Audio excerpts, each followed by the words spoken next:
நம்ம கோழிக்கு, கருங்கோழிக்கு, நாட்டுக்கோழிக்கு எல்லாம் கீரைக்கட்டு, அரைக்கீரைக்கட்டு வாங்கி அதை பொடிசா நறுக்கி எல்லா கோழிக்கும் பசுந்தீவனமாக போடுவாங்க டெய்லி.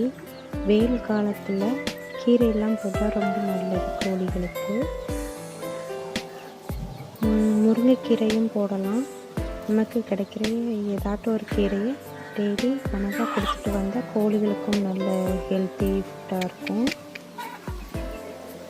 புதுசாக நறுக்கி போட்டால் தான் அது சாப்பிடும். முழுசாக போட்டு இலையை தின்னுட்டு அதை கழிக்கும்.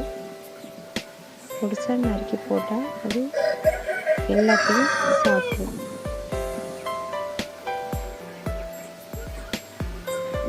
எல்லா கோழியும் நல்லா சாப்பிட்டுட்டு போயிட்டுங்க.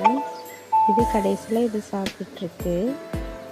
எல்லா கோழிக்கும் சின்ன குஞ்சுக்கு எல்லாத்துக்குமே புதுசாக வெட்டி போட்டால் பச்சைக்கீரை இந்த வெயில் காலத்துக்கு ரொம்ப உடம்புக்கு நல்ல குளிர்ச்சி, நல்ல உடம்புக்கு ஹெல்த்தியாகவும் இருக்கும். முருங்கைக்கீரையும் நான் உருவி போடுவேங்க. முருங்கைக்கீரையும் ரொம்ப நல்லது நோய் எதிர்ப்பு சக்திக்கு.